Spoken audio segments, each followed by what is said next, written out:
short, so Jolene just told me to stand up on a chair, one of these tall chairs.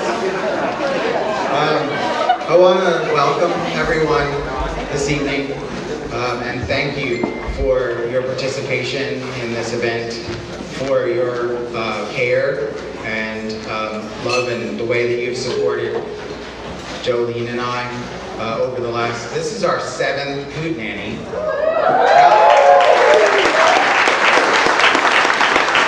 So you guys are all part of history that is in the making, and so thank you all. We're so excited to have you here. We are excited to have Southern Raised Band that is being playing for us tonight. They have their merchandise up here if anybody's interested in some of their things. You can come up here and check it out. And so we're going to go ahead and get started right away. I would like to say thank you to the board for placing Hope Ranch. There are some people that are not present, but we have several board members that are present this evening. And I would like to say thank you to Ryan McKinney, if he would stand. Oh, he's standing in the back.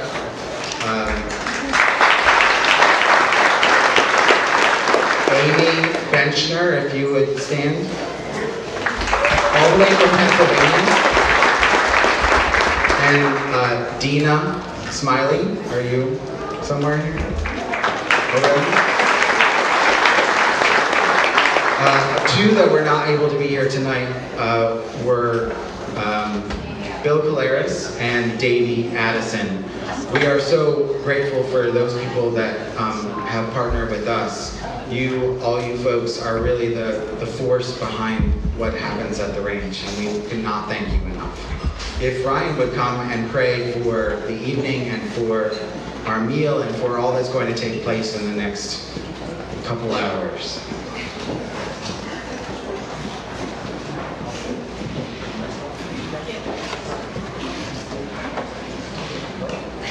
It's good to see everybody out here tonight, and I don't usually use a microphone. I speak loud enough, so if I play with this, give me just a minute. But I will say at first that I got a text last night from Jolene that asked me if I was going to be able to pay for tonight, and I was concerned that something hadn't run through with my card. But then she said, no, it's talk to text, it was pray, so I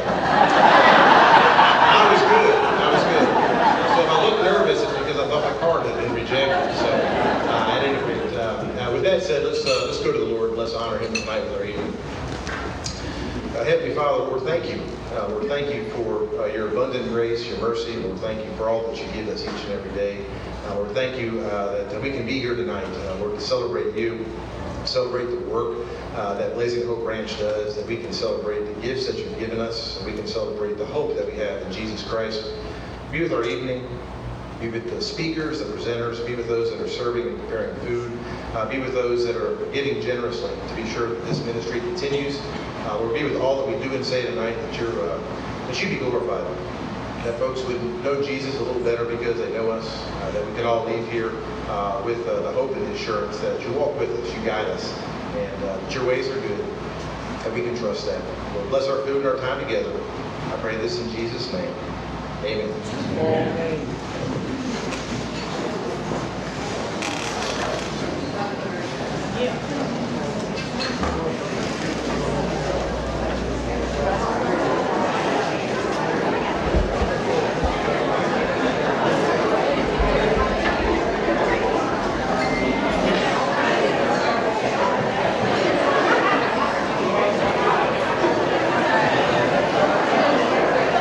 Hey folks, good evening. Good evening. My name is David Peterson, and my job is to be your Master of Ceremonies tonight for the 2022 edition of the Hootenanny for Hope. Are you guys ready? You guys ready? Now, I just want to tell you, I drove over here from Baton Rouge, Louisiana, and let me just tell you something, that you guys have something going on here in East Tennessee. Wait, there's a name for it. I think it's called fall. Oh my gosh, it's beautiful weather outside. I was so happy to get here. But I have a confession. You got to understand that this is your 7th Hootenanny, but it's my first. Never been to a Hootenanny? I didn't know what a Hootenanny was. How many of you here know what a Hootenanny is? You You came, right? Yeah, there's only a few. Hey, I'm a research guy, so I went online and I looked up Hootenanny. It turns out the first use of Hootenanny in the English language was 1910, and it basically was in the Appalachia, you know, that part just north of here or whatever, where they got together and they had an amazing band and they had a big party. So does that sound like what you guys are ready for tonight? The Hootenanny? Yeah. Yeah. Now, some of you are young enough to remember in the early 60s, there were some folk music folks like Pete Seeger and Arlo Guthrie. They started holding hootenannies around the country, and they started to become so popular that even on TV like CBS and NBC, they actually had on TV hootenannies. How many of you ever remember seeing a hootenanny on TV back in the day? Some of you, right? So they asked Arlo Guthrie, what does it mean, hootenanny? What does it mean? And he said this. He said, well, back in the early days in Appalachia, they would get together to have, you know, some kind of party and get together. They were playing music. And there was always this one woman who came to every event. And she was just the loudest hootin' and hollering gal ever there. And her name was Annie. So she was the Hootin' Annie. And that's how we got Hootenanny. Do we have any Annies? Is there an Ann or Annie? Do we have anybody Ann? Come on, we got to at least have one Ann. Who's my Ann? I need an Ann who will hoot for us, like, woo-hoo! Anybody? We got to have a Hootenanny. Well, here's the real, perfect, thank you. Here's the other thing. Interestingly enough, I found there's a third definition for Hootenanny.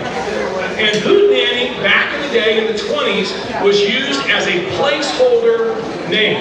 It was used like we would call something a thingamabob or a whatchamajigget, right? So Hootenanny was that sort of placeholder thing, right? So somebody would say, hey, Clem, you got to give me the thing. And what? Yeah, you know, the Hootenanny, right? And he would find out what that is. So tonight, we're going to use this placeholder concept of the Hootenanny because what we're doing here today is focusing on the money that is needed for Blazing Hope Ranch. And we're going to have some amazing things going on. We're going to have some live auctions. We've got this incredible cabin from Cold Mountain that's going to be auctioned off live. Karis Parizo is in the back actually live painting while we're eating, painting. She's painting a live picture. We're going to auction that off live. Many of you already had a chance to go look at the silent auction, and we're going to give you a chance to go back and get into those as well. And so what we're doing here is saying that there is a $300,000 cost every year to operate Blazing Hope Ranch, and we want to raise money specifically for that purpose. So we're going to have dinner. We're going to have some live auctions. We're going to give you a chance to go back and catch up on your silent auctions. So you guys enjoy your dinner, and we'll be back with you in just a few minutes. Thank you.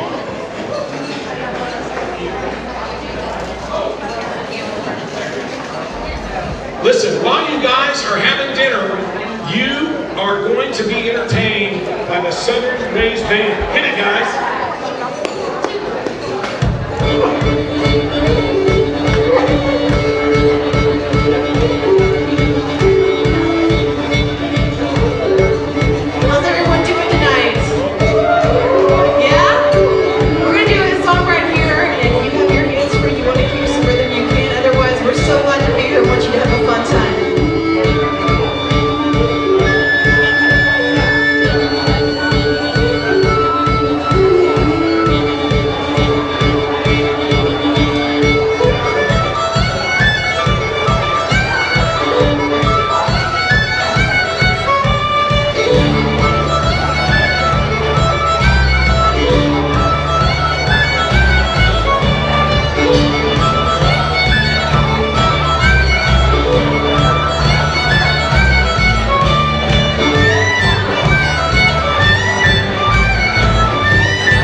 And they've come at Joe, I've been very long time ago.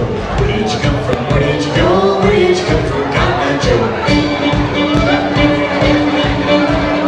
And they've come at Joe, I've been very long time ago. Where did you come from? Where did you go? Where did you come from? Cotton Eye Joe.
talking about for me. Make some noise, is it good? Awesome. We hope you're enjoying your evening so far and the music and everything that's going on. Some fantastic stuff for a great cause. I do want to take just a moment of your time and your attention. I am going to introduce the band to y'all just real quick and let you know who everyone is up here on stage. Southern Rays comes from the Ozark Mountains of Missouri, so we are a good distance from home, but it is good to be out here in Tennessee with y'all.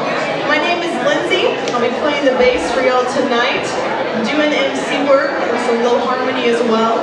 The young lady down here in the middle of the stage, she's playing the fiddle, the mandolin, and the ukulele, so she's got triple duty going on in the instrument department.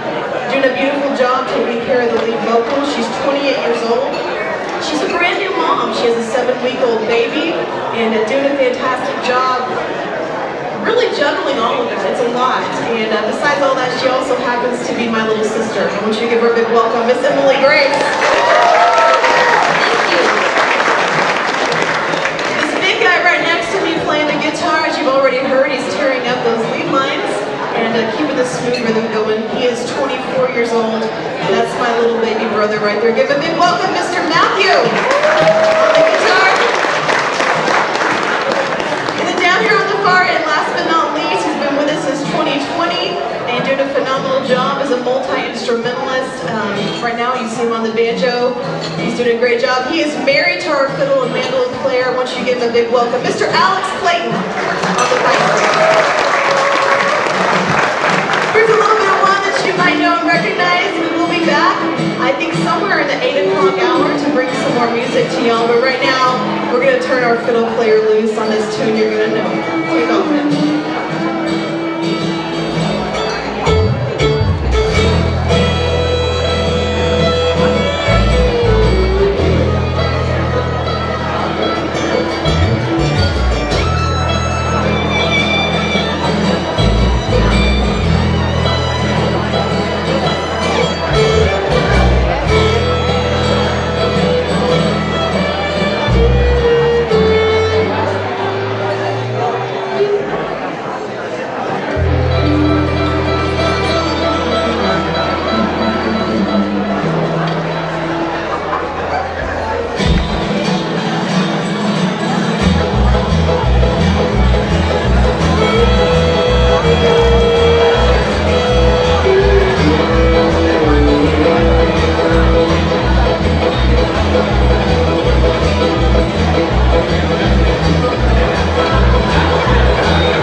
Okay, folks, let me have your attention. I know you're eating. Just go ahead and continue to do so. Let me just have your attention. It might surprise you to know that at any given time, there's about 40 million human beings that are trafficked around the world, and almost 80% of those are sexually exploited. And this is one of the reasons why Blazing Hope Ranch is so important. So what I'd like to do is, while you're continuing to review, I'd like to introduce two folks who are going to share with you the real story of Blazing Hope Ranch. So Jolene Haggard has a master's degree in Christian counseling from Philadelphia Biblical University, 10+ years experience as a therapist in residential mental health and managing therapeutic group homes. She most recently was a counselor at Ryan College and now is volunteering full-time at Blazing Hope Ranch. David Haggard, who is the executive director, has a bachelor's degree in biblical studies from Philadelphia Biblical University and a master's in educational administration from Temple University, and has 20 years of experience in higher ed. He spends the time that he's not at Blazing Hope Ranch serving as the director of financial aid and services at Ryan College. Please give your attention and a warm welcome to Joe and David Haggard.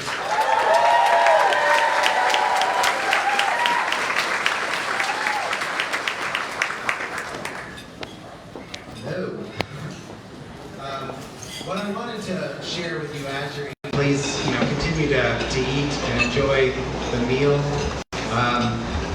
As I've already said, is that we are so grateful for your participation and for you to be here tonight.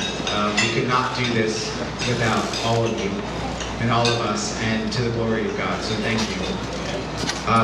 What I wanted to share a little bit about myself was kind of thinking about why I do this, what gets me up every day. And I shared a little bit last year about a certain idea about getting up in God's glory and really showing that God's heart is really toward survivors and toward those who have been oppressed. And so when our hearts are turned toward the things that God's heart is turned toward, we can't help but be compelled and drawn to those things and to serve in whatever ways that we feel like we can. My story about what sort of motivates me on a day-to-day basis and the desire that Jolene and I had to start the ranch came from some really important people in my life. And those two people were my grandparents. My grandma Martha, who is still alive, and my grandpa Harvey, who has passed into glory several years ago. And having an example of a man who loved God and served Him in whatever capacity that God called him to, that kind of heart, and seeing and watching my grandfather do that on a day-to-day basis, whether that was going to the county jail and doing a Bible study with men and women that were there, if that was going to a nursing home and singing praises to Jesus with the ladies and the men that were at the nursing home, and through other programs that he did, and how I would see him and watch him open his Bible and study God's Word and then apply it. It's one thing we can often see people and we think, what is it that truly are they about and what do they really believe? Is that you can read something and then walk away and do nothing about it. And you kind of get a sense of there's a disconnect there. But when you see someone that engages in what they read and what they say, what comes out of their mouth actually then results in action, it's just an amazing thing to be able to watch and experience. So my grandfather would do those things, and his life as a testimony, I got to put into a track. I don't think that tracks are very commonly used anymore. They're not. But it was something several years ago when my grandfather passed away. I was like, I want to do something where his testimony, his life story will live on. And I wasn't able and ready to write a book or something about that. But I said, you know what? His testimony is so powerful and amazing that I put it into a track. And really his testimony is this, that as he was growing up, he did a lot of things that he was not supposed to do. And he got himself into a lot of trouble in So much so that he found himself in prison. And it was he says, on a dirty prison floor in front of a chaplain who told him about Jesus, is that he gave his life to Christ.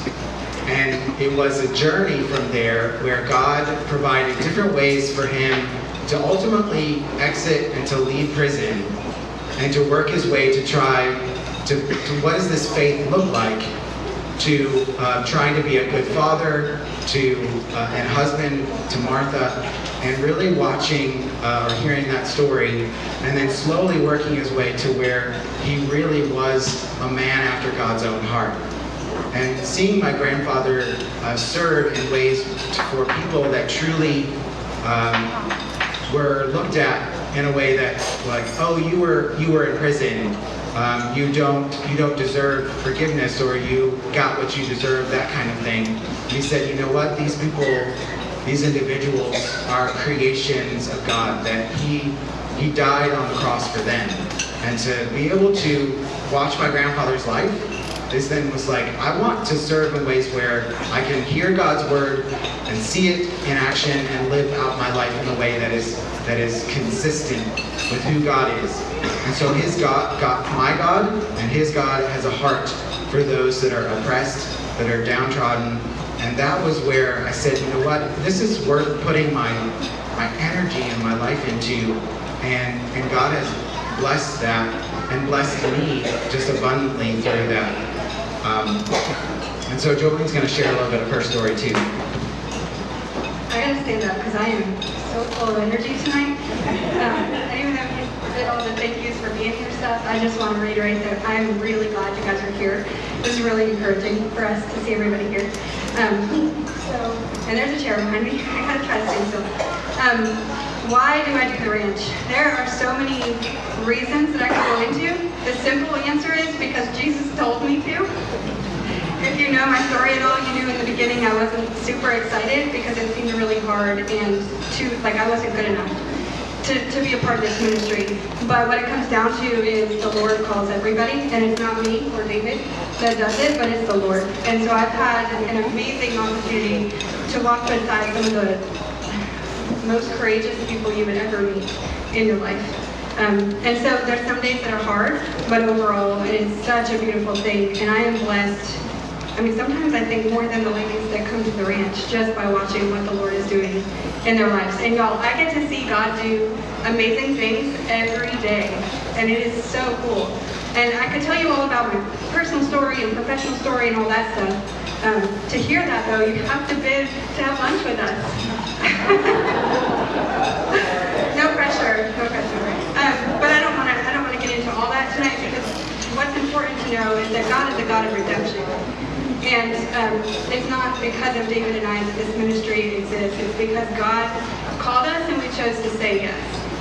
So the same is true for whatever you guys are doing, whatever you've been called to. So that is why I do it every day, and it is amazing, and I'm beyond blessed to do that.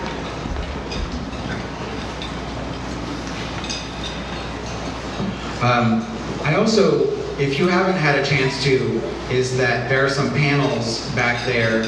There's like 5 panels that really share the story of the ranch from its sort of inception in our brains to how it has fleshed out over the last 7 years. And then what we think that God has in store for the next 7 after that, we don't know. But we know that that he is faithful, that this is his ministry, and that he has a purpose and a plan for us, and a purpose and a plan for all of us together. And so thank you for collectively, again, joining with us in that ministry and that goal. And if you have any questions about anything how we got to where we are or whatever, we'd love to chat with you, and we're trying to make our way around the room and say hi to as many people as we can. But I think that I'm going to turn it over.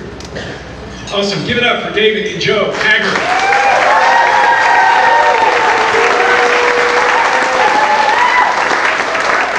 All right. right, we're going to get this thing rolling. Mr. Doug Coleman, if you would go ahead and come up. Folks, I'd like you to take a little moment. Right in front of every one of your places, you should see a white envelope that looks like this. I just want to draw your attention to it. Not ready to dive into this, but I want to make sure that each and every one of you has one of these envelopes. We're going to talk a little bit more about it and about how that you can make a donation to the Blazing Hope Ranch.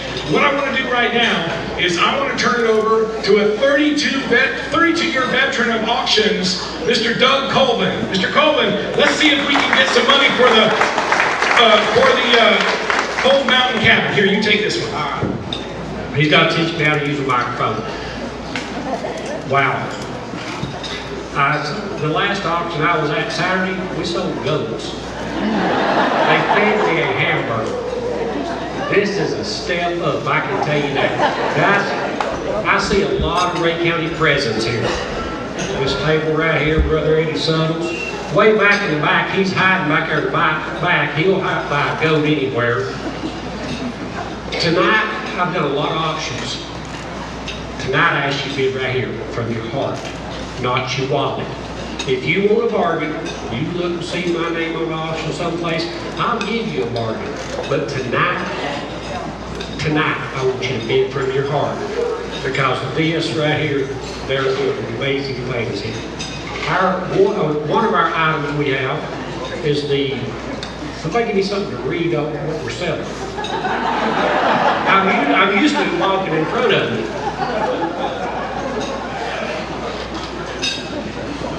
Is anybody here, is this your first time ever coming to an auction? Hold your hand up. Keep it up and I promise you, you'll buy something. I promise you, you will buy something. Now this is a large room, so I ask you. David, Mr. Doug needs the description of Cold Mountain. Can you grab that, please, sir? I will be very descriptive of it so everybody knows what they're bidding.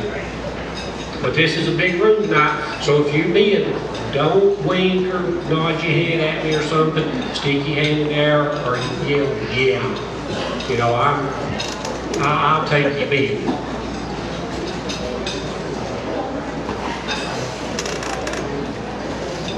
Thank you, Mr. David. Oh, okay, wow. I don't need my glasses. This is Cold Mountain Lodge. It is a 3-night stay. Now there is some restrictions on this. If I was a betting person, I'm gonna give you an estimate on about what this is worth. It's gonna be real high tonight because we want your money. You're probably looking about $1,500, $2,000 outfit right here. You talking about an absolute beautiful place to go. And just think about getting away from your kids for 3 nights. That ought to be worth about $20,000.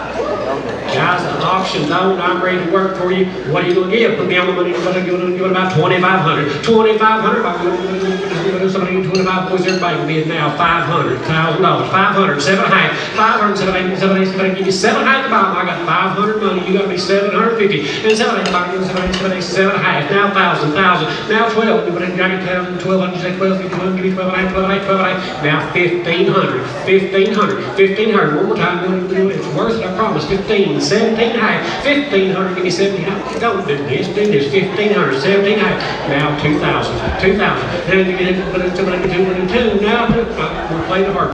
2,100, 2,000, 2,100. I gotta get you money. Then 2,000, anybody now can get 2,100. And 21, so you say 21, just 21. Now 22, 21, 21, 2,200. Tell me you say 2,200. It's worth it. I promise. 2,200, 2,200. Now 23. Would have been 23. I get 22 here. 23, 5. 22, 23, 22, 25, 22, 23, 2,200, 2,300. 22, 300. Won't go wrong. 2,200. Give me 23.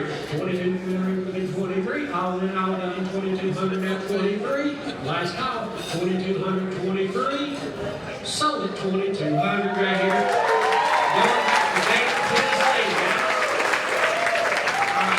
We'll be back in just a few minutes.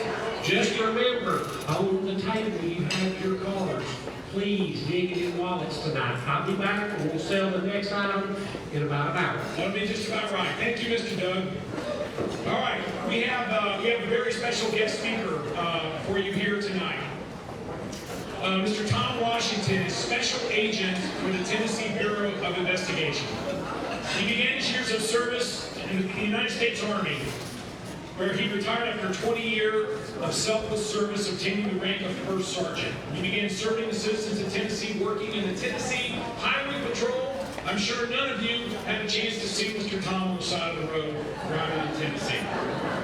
He eventually transitioned to the Tennessee Bureau of Investigation, culminating in 15 years of experience behind the badge between the two agencies. He's currently assigned to human trafficking, the unit inside of TBI, where he has attended several training and holds various certificates. Senior Agent Washington holds a bachelor's degree from, and then it's cut off, from University of Nebraska. University of Nebraska. Please give a warm welcome to Tom Washington, Tennessee Bureau of Investigation.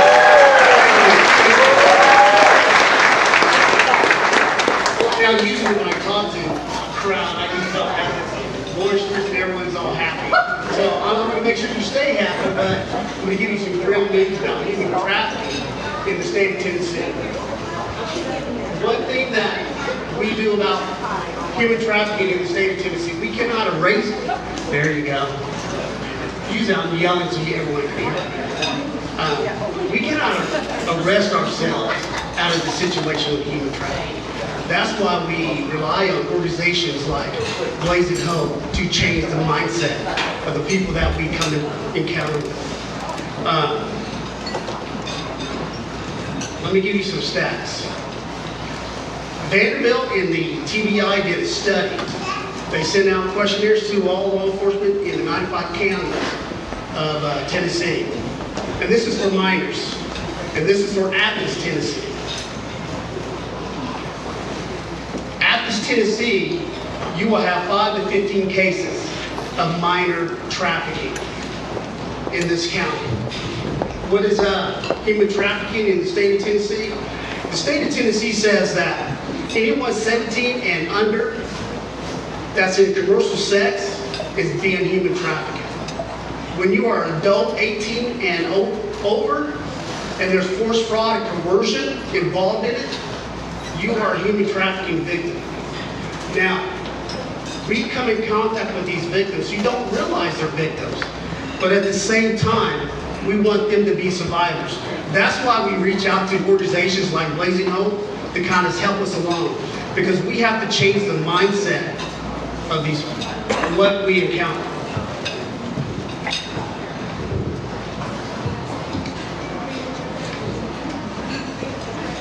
To give you another idea, girls, the average age for human trafficking is 13 years old. For boys, it's 12. They will live in that life for 7 years. 7 years. 30% of the runaways that we encounter, within 48 hours, they have met someone that is trying to human traffic them, trying to recruit them, or even in a situation. Give you a prime example. We were running an op in Nashville. A young girl in Chattanooga. Now, to be human trafficking, anything of value to get that person to do commercial sex acts, that's a violation. To get this girl to go to Nashville, and luckily she ended up in one of our operations. To get her to go to Nashville, she wanted to ride an escalator at the mall. That's all it took to get her to Nashville. I live in Chattanooga. This happened in Hamilton County. We have malls in Hamilton County. Just to get her to go.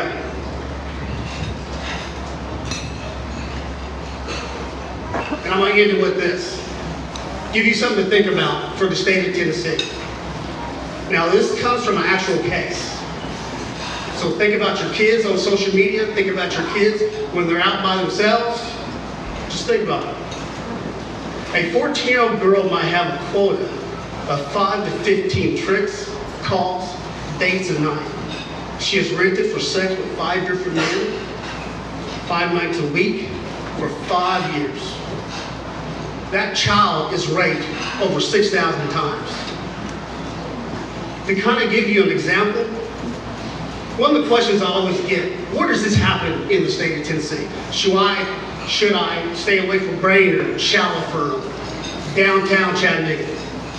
The best way to explain where this happens, where human trafficking is happening in the state of Tennessee, think about Signal Mountain, Lookout Mountain, Brainerd High, Howard High, Ottawa High School, East Hamilton, Saudi Daisy, Red Bank, Hickson.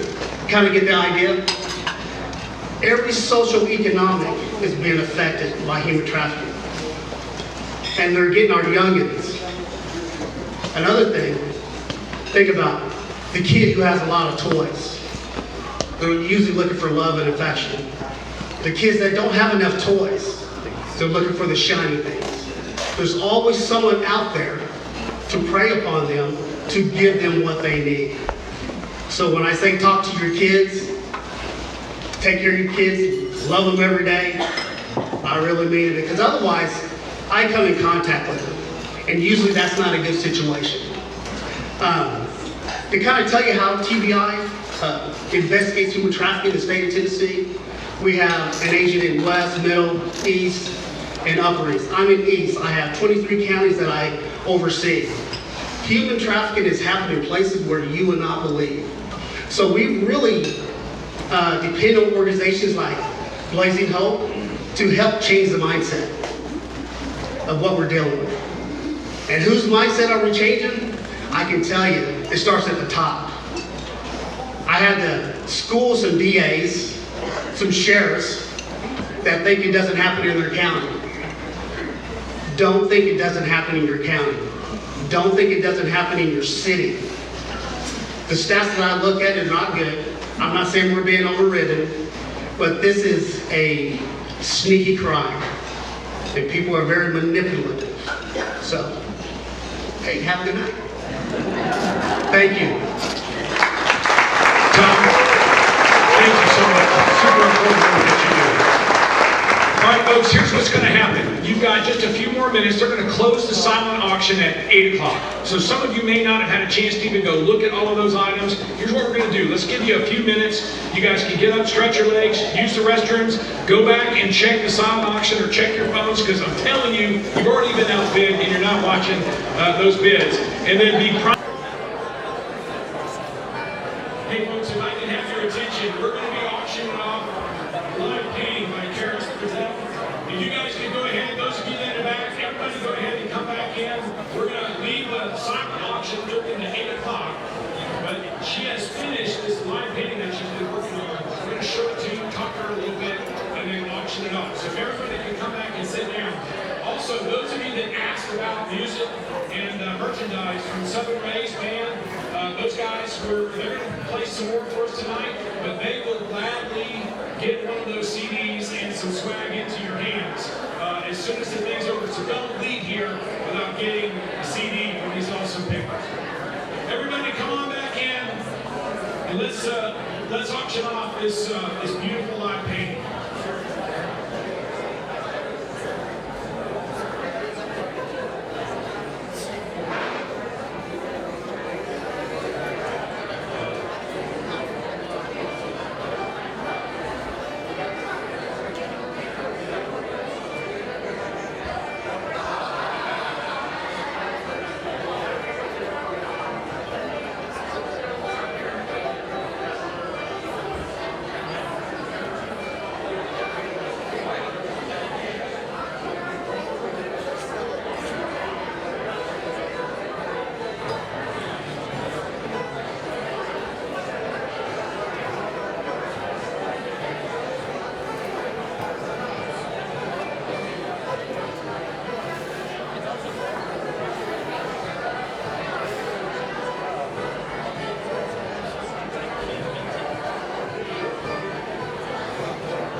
and you were milling around all of those items that are there for the silent auction, you saw Miss Karis actually working live on this painting. She's going to bring it up here in the front, and even though she actually doesn't want to talk to us about it, she's going to, because she's just that kind of artist. So, Miss Karis, tell us, yeah, get up there.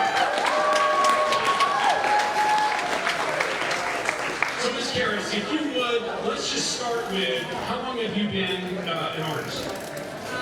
Well, since I can remember, as soon as I learned how to hold a pencil, I was drawing. And so, how long have you been a professional artist? Let's put it that way. For about 9 years now. About 9 years, which means you probably started when you were 12, 15. It's so super young. Here's the thing that's amazing is when you watch her paint. It's mesmerizing. I saw a lot of you just standing there looking and watching her through this technique. And it's one of those things where you're kind of can see where it's going, and then all of a sudden it comes together. So tell us a little bit about the inspiration for this particular piece. So, actually, I just kind of wanted to do something different than last year's Hootenanny. I wanted it to be more light and calming. And so I have the image in my head is two horses touching noses, the one on the right kind of having his eyes closed like he's relaxed in the presence of the other horse. And so yeah, it just kind of came together. This is a different style. I haven't done this style before yet, so it's kind of one of a kind right now. Well, it absolutely is one of a kind. And we'll hold it up and we'll bring it around so all of you guys can get a chance to see it. But listen, two horses touching each other on the nuzzle. That's got to give you an all. Come on. That is so sweet. Now, here's the amazing thing, is one of you is going to walk away tonight with this original piece of Karis art. So what I'm going to do is I ask Mr. Doug Coleman to come back up. Ms. Karis, if you'll allow me, I'm going to take that from you, and I'm just going to kind of take it around so people can get a better look at it. But I'd like for you just to stand right here next to Doug while he auctions off this amazing piece of artwork. Thank you. Now, this is gorgeous. I mean, look at this. You can't even read my signature on some of the reports I have to fill out for our DA. I mean, that is gorgeous. This lady's done a great job. Give her. Now, when we get through, I always when I get that painting, when we get through, remember these cards. You got your little denim things there. It looks like somebody's left their jeans on the table. Do it one time, you know, put a check. Your credit card signed for me, I don't care. Just stick it in that little bit of thing there to help everybody's in home range. Guys, you see the painting, you tell me what kind of money we're looking at. And tell me what about $1,000? What give me 500? Bid 500, what about 5, 6? 500 on money, 6 of them. And 5 cents about you, what about 6 about what give you 600, 500, 600. And 5 cents about what about 6 about what about you see what about 500, 600. And 500 of it, 6 about you, what about 6 about somebody bid 500, see what about 100. Let's play the hard way. 500, 5 and a half, 500, 550, and 500, what about 500 and a half, 5 and a half about, and 5. Look at here. Look sad. Look at here. 500, 5 and a half, 500, 5 and a half, 500 and a half. Everybody doing about 500 of it, half about it's a one of a kind. 500, 5 and a half, 500, 5 and a half, 500, 5 and a half. You you sure? 5 and a half, put a 5 and a half, put a 5 and a half. Go on once, 500, put a 5 and a half. Oh, Lord have mercy.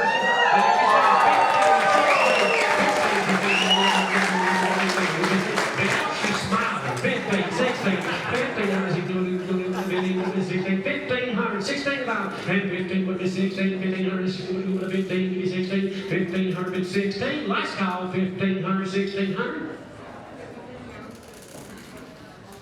Yeah, all the proceeds, every dime of that goes right here to this ranch. Every dime of it, 15, 16, 15, 16, we're going to do 16, maybe let's do 15, 16, maybe you'll be 15, 16. Well, I thought you should. 15, 16, and 15, 16, what is 16, 1500, 1600, the last call, 15, 16, sold paid $1,500.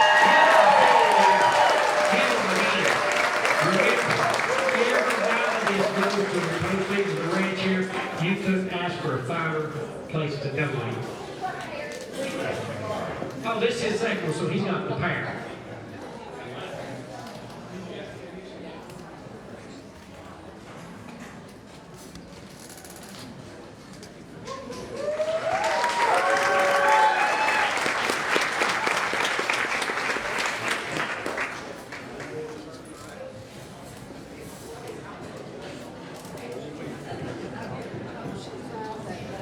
All right, folks, you heard Doug talk about, those cards and envelopes on the table. So what you don't realize is those jars are special jeans jars. You see how they're all coated with jeans material? So they are waiting, desperately waiting for you to slip that envelope in the pocket. Folks, we're trying to raise $50,000, and literally in seconds, the silent auction is going to close. Check your phones right now. This is your last chance to get in bids for the silent auction. And let me just share with you what's going to happen. When the silent auction ends, the app that you've been using to make your bids is going to automatically ask you to go ahead and do the payment right through the app. So you don't have to get out your checkbook or credit card or whatever. You'll be able to pay right through the app.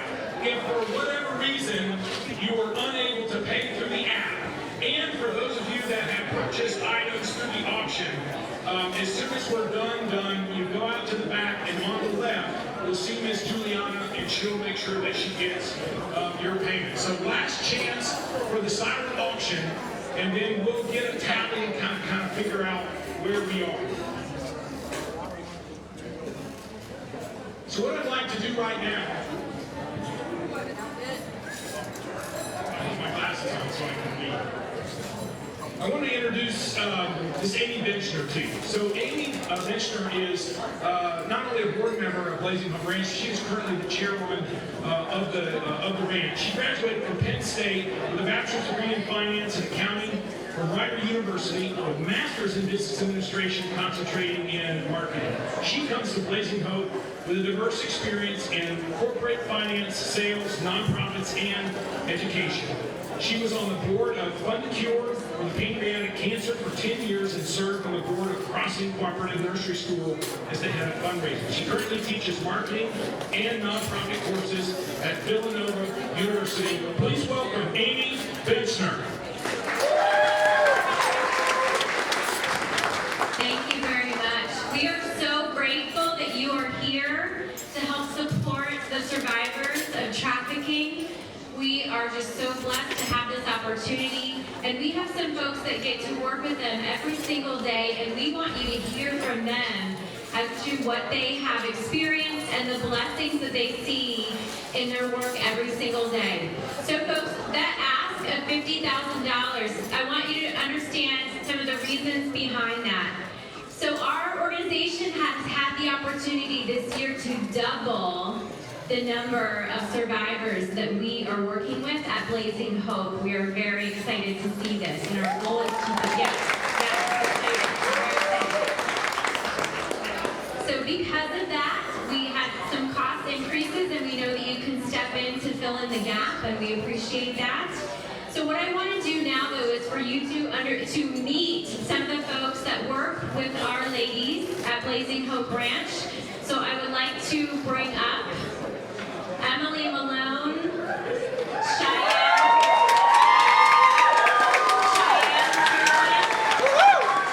and Jolene Haggard.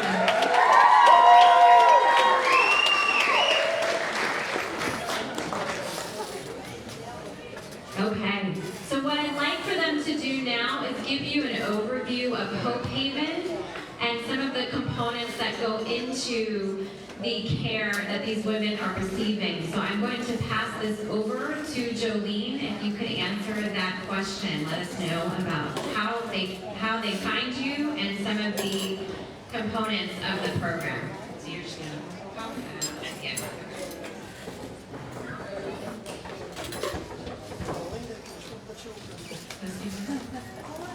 All right. Okay, so how do ladies hear about Blazing Hope Ranch?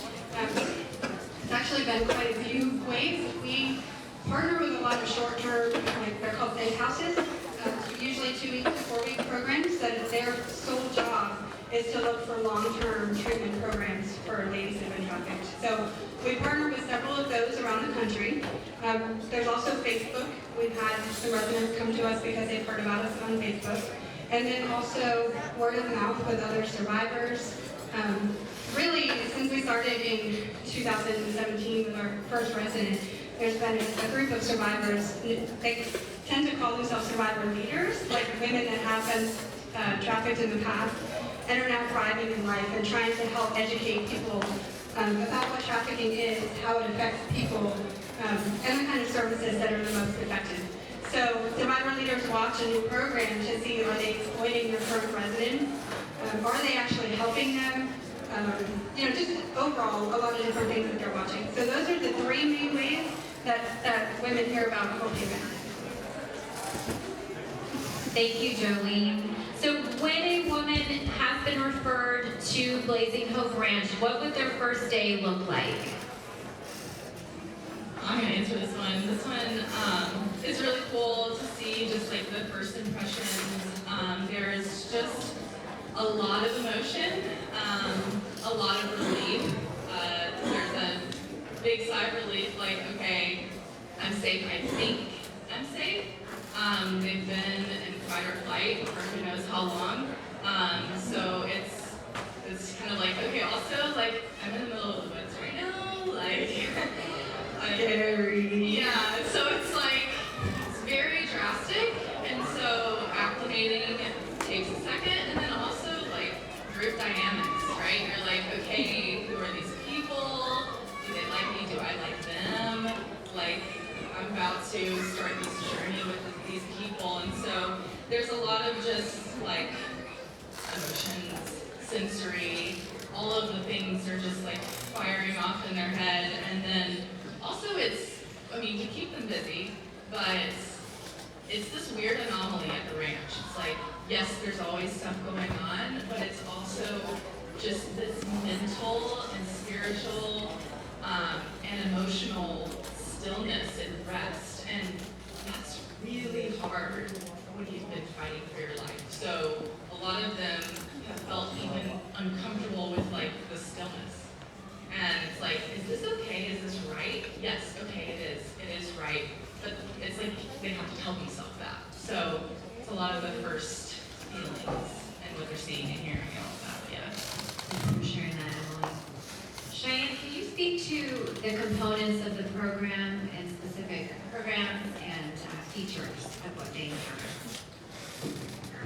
Yeah, so every day of the week has a theme that is designated to help them heal on a therapeutic level. And so every day we come up with activities based on that theme.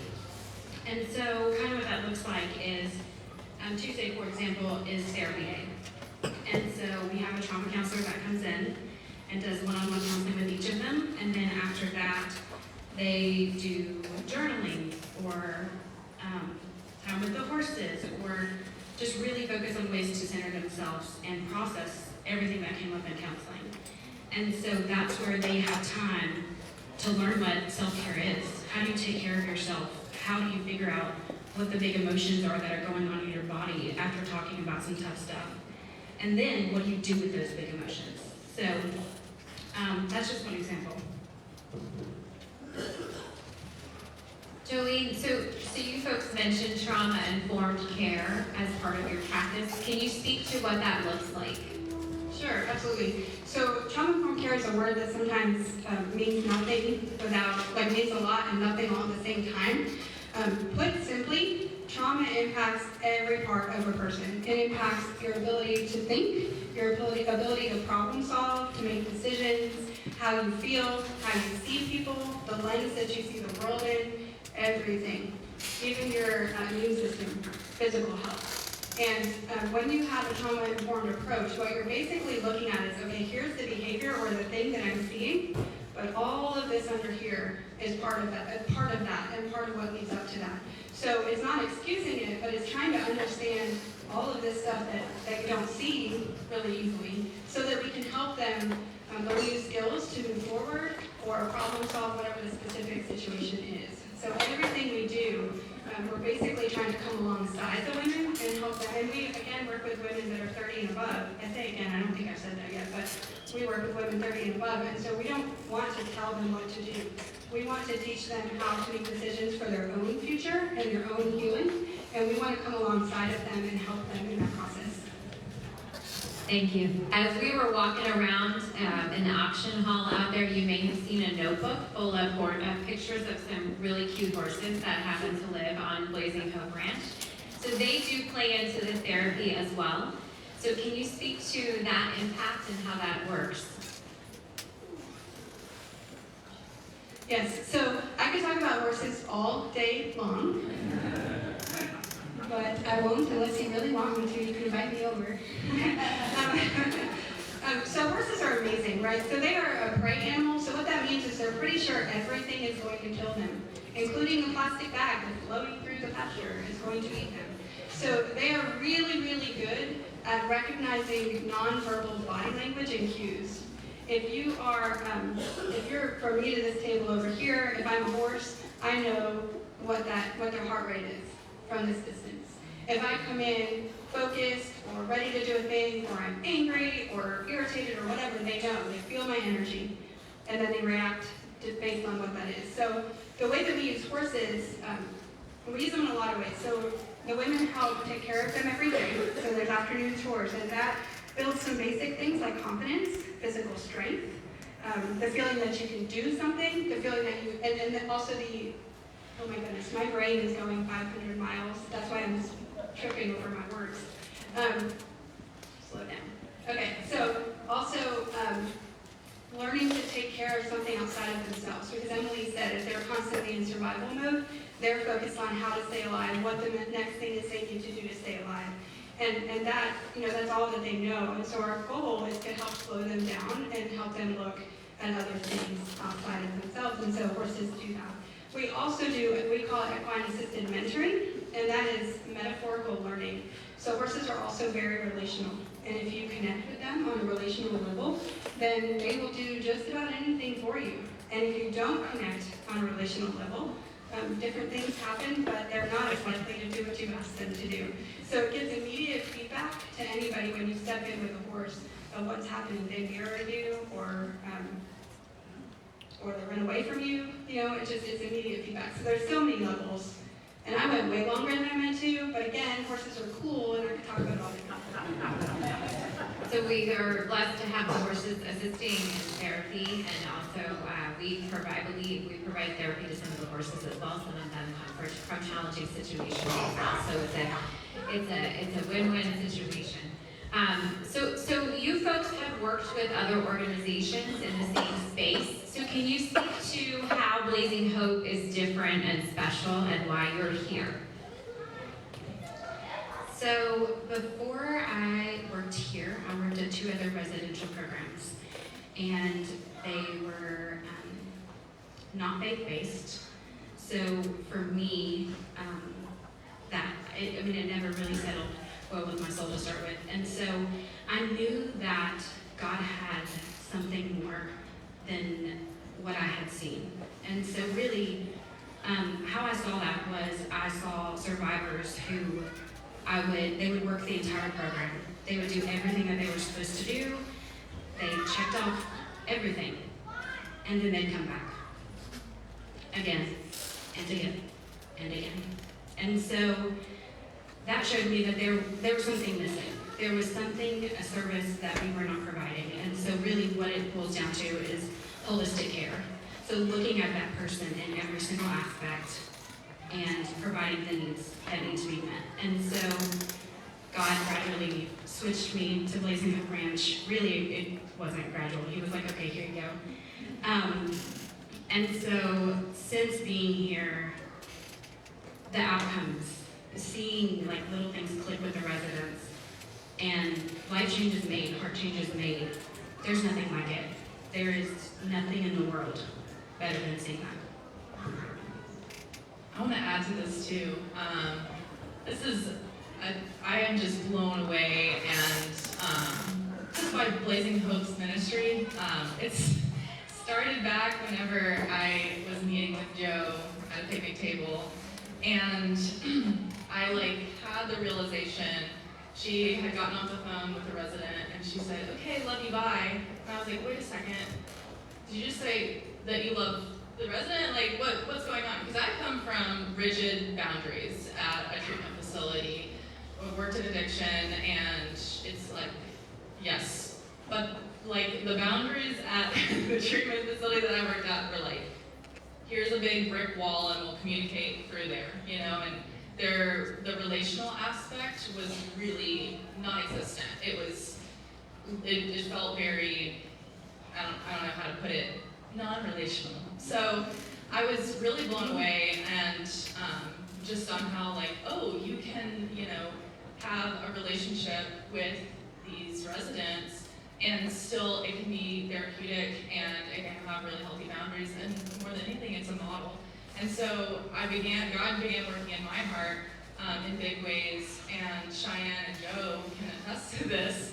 I know they wouldn't say this, but God really broke down some just some mindsets that I had and some approaches that I thought I knew based on my educational background or whatever it was.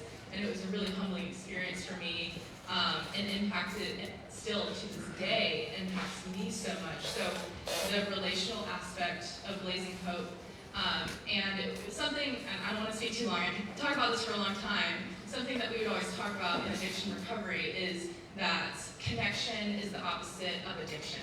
And that's biblical, right? Like, we serve a relational God. He wants to enter in with us. He wants to walk with us. And we spoke about that. We would tell our clients that, but we weren't doing that. And so with Blazing Hope, it blows me away, and I feel like I'm cheating in life that I get to work at a place that challenges me personally to get deep into relationships, and all for the glory of God, that I cannot do on my own. Like, ever since the beginning, I'm like, I don't know how to do this. I thought I knew something, but there were many times that Joe and Cheyenne and all the other staff members were like, they're there, you know, and just help. God's got it. Yeah. He's got it. And so, yeah, so it's just super, super cool to see the difference, and it's humbling, for sure. A person told me that, you think you're here for the people of this ranch, but God's going to do something really big in your heart. And it's been amazing, and that's been so true throughout this whole process. So We love our jobs. We do. It's very apparent, isn't it? We have wonderful, wonderful staff members at Blazing Hope. So you talked about how you have grown as a staff member at Blazing Hope. What is one of the major challenges that you've seen the residents encounter as they are going through their treatment at Blazing Hope?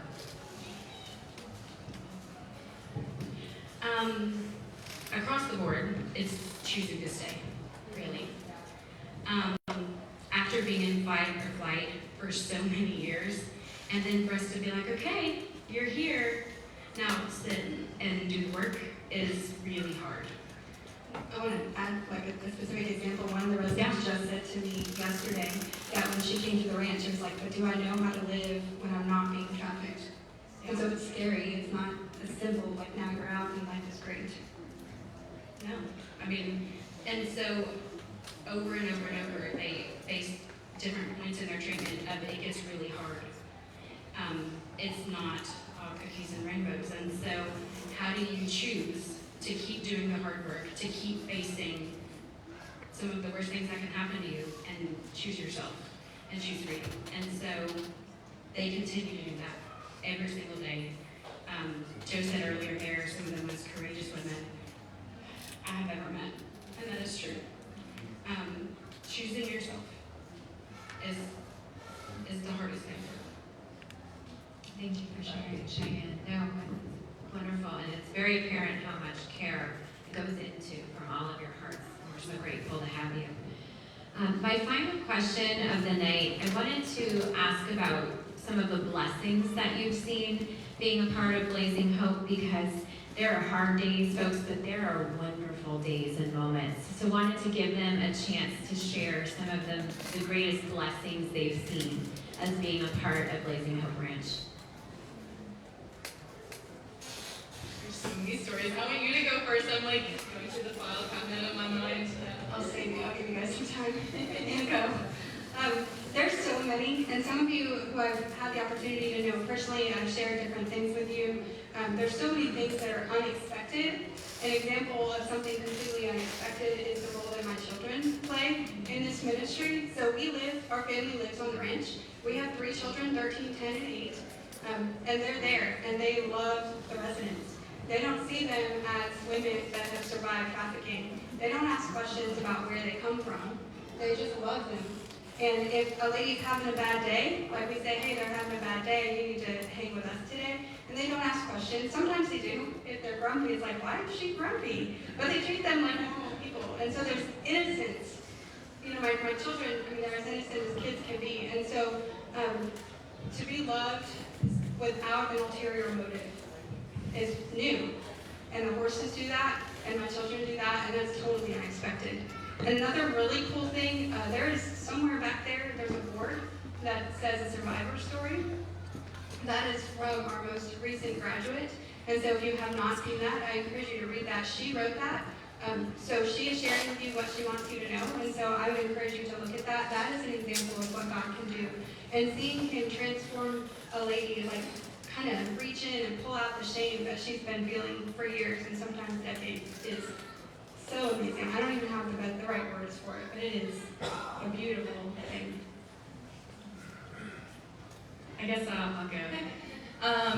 There is a lot of moments that are blessings, just literally every day. My job with the residents is I'm there most evenings and Sundays, and so yeah, there's been a couple of moments that have been just super fun and goofy, and they are like my sisters. Like, I feel like I can be silly with them and laugh with them and cry with them.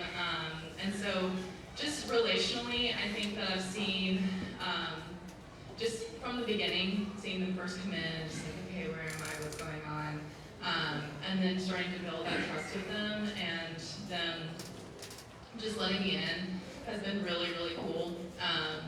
I wanted to share this one story. This is so silly, but just I get to have like this childlike spirit with these ladies. There was one night that I thought it was going to snow, and so I brought some tubes up on the mountain, and it started snowing. And I very mischievously was like, "Hey, I know one of you are going to come out and snow tube with me." And they just rolled their eyes and were like, "You're such a child." And I said, "But you are too."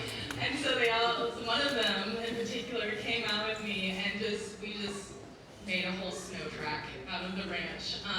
And moments like that is just amazing and life-giving and just super cool. And it's the contrast. It's like I can laugh with them and be playful, and then also just be like, "Hey, like, let's talk about this, and like let's pray together, like call things out like that the Lord is doing." And all that.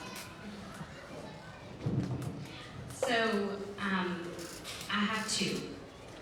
One is the relationship that we get to have with them is the biggest blessing for me, and Emily explained why. The second is seeing the hope come into life, that being a breathing, active thing in them again. And so those are my 2 biggest blessings. Amazing blessings. And we know that there's so many more and that we don't even get to see every day that are happening in all the hearts that are impacted in the ranch and in this room tonight as we get to be part of what's happening at the ranch. It's a blessing to do this with all of you. So we're going to conclude the panel now. These folks are happy to answer any questions that you have.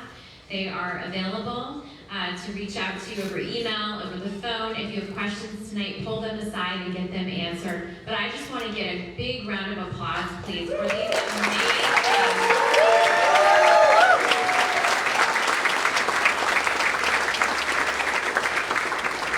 One thing we want to add, if you haven't already, there's some candles in the back. They are made by one of our very own residents, and she is just doing an amazing job. You need to check them out. There's even like some natural components that are from the ranch that she's put into these It will be for sale before Christmas, so this is their debut.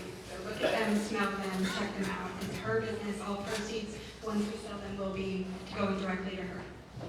And when it becomes active, it will be on the Blazing Hope Bridge. Blazing Hope website. Thanks. One more time, give it up for these amazing ladies. Folks, we have just a couple more minutes. Just imagine for a moment, just imagine that you're one of these girls or women who's been trafficked for 7 years or 8 years or 9 years, like Tom Washington talked about.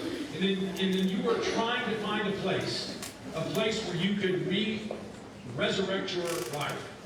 And you didn't find hope, you didn't find a little hope, you found blazing hope, right? The impact. A really, really wise man one time told this to me. He said, anyone can cut open an apple and count how many seeds are inside, but only God knows how many apples are in a single seed.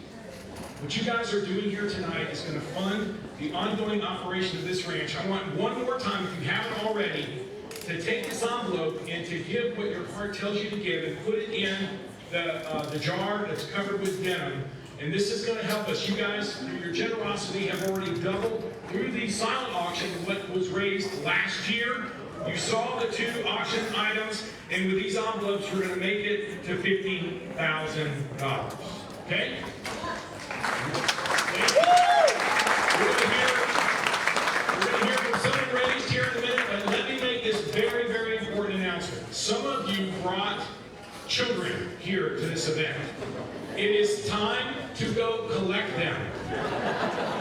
They will be wandering around the East Tennessee landscape, whatever. So if you have children, you can go get them. You can bring them back in here. But one last time, just real quick, let me get Joe and David Haggard. Joe and David, wherever you are, I need you guys to come here real quick, please, sir. Ma'am? Joe was just here. How did she get away? Here she comes.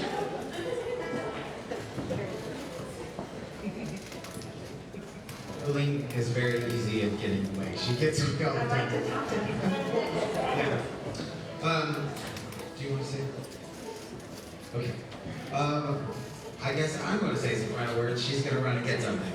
So, again, I wanted to say thank you all for coming tonight. This has been an amazing event for me. I hope that it has been an amazing opportunity and event for you. We wanted to make it special, and we appreciate it because you helped make that happen. The ranch, as you are aware, we do something that's, I think, extremely unique. It takes a lot of effort and work by the residents to work toward their own healing, and then the staff that we have is amazing, as you already got a chance and a glimpse to see a little bit of.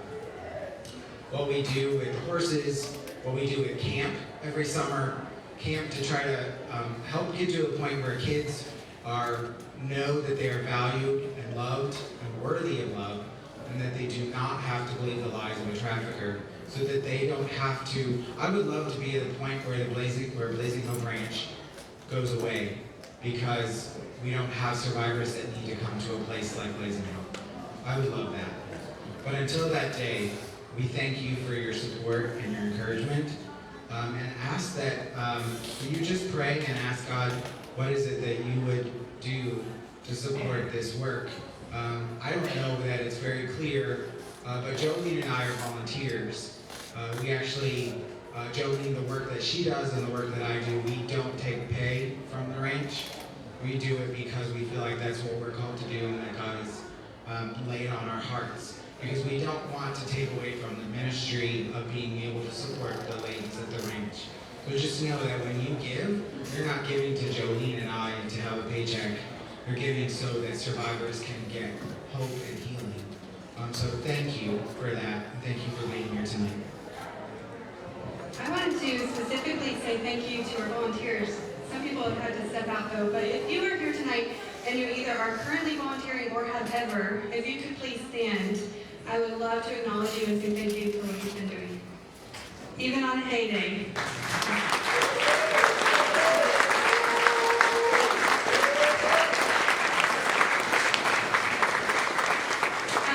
Also,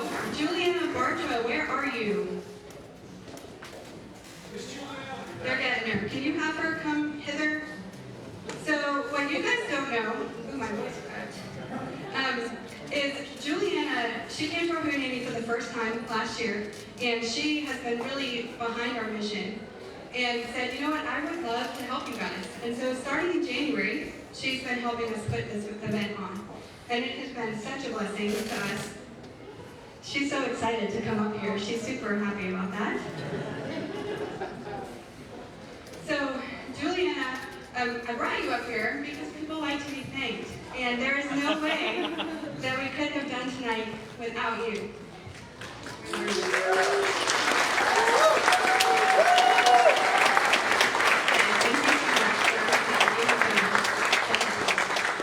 This has been a labor of love, and I can't say enough about this organization and the good work that they do. So blessed that you're all here. I don't want to delay any longer because we've got some wonderful amazing music to listen to. Yeah, so again, thanks so much for coming out to support us. It's really wonderful to see you. And thank you. Thank you very much. Make sure you pay for your auction items. Make sure you pick up your children. Buy a CD. Listen to some great music. Kick it off for us, guys. Thank you all very much.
I didn't